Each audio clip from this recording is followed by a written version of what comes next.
Hi guys, a bit of an apology. Well, maybe it's not an apology, it's just more of a clarification um, with regards to the 1.8T engines and the cooling systems. Uh, the key to any good cooling system repair, no matter if it's just a thermostat, a heater core, radiator replacement, or hose or coolant flange replacement, the key to a good result of a cooling system repair is bleeding the system correctly, or I should just say bleeding all the air out of the system. On the 1.8T engines, the one that's behind here, I've mentioned things before. I'm going to have some cell phone footage that I'm going to put into this video to clarify what recently happened, and which sparked my memory about helping somebody, and that person was not getting flow through the return hose. So let me just make myself disappear, and then we can talk about this. So here's the 1.8 turbo engine bay. This is a Passat, but a Jetta is pretty much the same. However, the Jetta has a slightly different cooling system, return system. So in a Jetta or a Golf 1.8T, you will get coolant flow into the reservoir bottle as soon as the engine starts. On the 1.8Ts, as you will see in my cell phone video, there was no coolant coming out of here, even though there was 2000 RPM, which can then make people think that there is a restriction in the hose. No matter what cooling system you work on, and as long as there's a reservoir bottle with a return hose, the first thing you always want to do is check to see if this hose is plugged. So all you need to do is take this hose off and you blow into it, and then you can feel for a restriction in the hose. If there's no restriction, that eliminates the hose. So anyways, what was happening in this case here, when the engine's cold, there is no flow out of this hose. As the thermostat opens, there is flow, which again you'll see in the video. And the reason behind that is all cooling systems, they have two circuits that are the cooling system. So you've got the small circuit here, which basically is the water pump pushes coolant, and then it pushes it into the heater core, and then back out of the heater core, and then back into the suction side of the water pump. And it just circulates like this until the engine gets, or the coolant gets hot enough.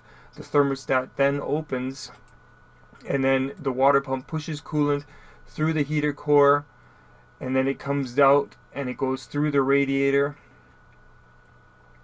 It goes through the radiator here, and then it goes back into the let's go under here, by the alternator, into the through the thermostat, and then back over to the water pump, and then that's the big circle, the big cooling circle, or circuit, sorry. So again, in this video, what was happening was that there was no coolant flow here, and the reason behind that is coolant flow, just like electricity, always takes the shortest path. So because the thermostat is closed over here, put an X here, coolant cannot push through the radiator and then up into the thermostat because the thermostat is closed. So all of this here, think of it as a long stationary train with a bunch of wagons. This coolant is all just standing still here. It can't go anywhere, and that's why there's no flow being going this way. Flow can also not go because the return hose here that goes down to the thermostat, coolant cannot go down this hose to the thermostat. Or it can go to the thermostat, but the thermostat's closed, so it can't go anywhere. Let me just remove all this again. So, and that's why when the engine's cold, thermostat is closed, you don't see any coolant spraying here. So I'm just going to be quiet now, or I'm going to shut up, and then you're going to watch the other video. Once the thermostat is open, you'll see nice coolant flow. So on the 1.8T Passats, Audis, the A4s, keep this in mind. And again, my apologies that I did not specify more clearly why this was the case. I always said, even on the Passats when I was helping out, I always said there has to be flow, and then that got people confused, and it was my fault for not thinking about it completely and emphasizing the fact that the thermostat is still closed, the coolant can't go anywhere. and that's why there's no initial flow.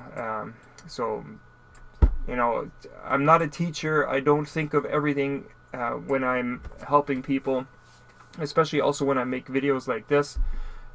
There's lots of stuff that I think about or that comes to my mind after the fact. So let me just get myself back on here. So again, I'm sorry that escaped my mind. I didn't clarify that, but I hopefully this will be of help to somebody else in the future. Thanks for watching. I got this thing at about 2,000 RPM right now, and you can see there's no coolant coming through right now. If I squeeze the radiator hose, you can see coolant squirting. That can be misleading. You could think that there's no coolant circulating right now.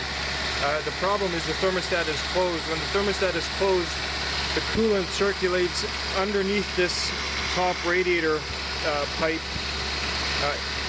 It goes through the engine, through the heater core, goes down here through the bypass pipe into the water pump, so it circulates down below. Once the thermostat opens, this upper radiator hose will start to flow coolant, and then you'll see coolant returning in here. So just keep that in mind when you don't see anything right away, okay?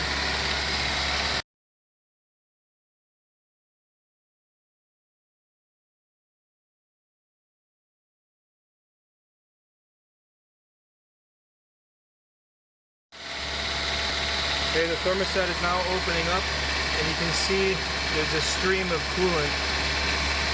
I'm no longer squeezing the hose.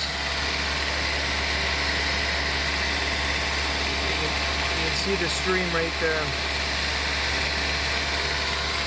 And this hose is getting warm. So don't be misled when you first start the car that there's no coolant flow here. It's because there's no flow. The water pump is not pushing any coolant. It can't because the thermostat down there is closed. So the coolant takes a short distance through the coolant flange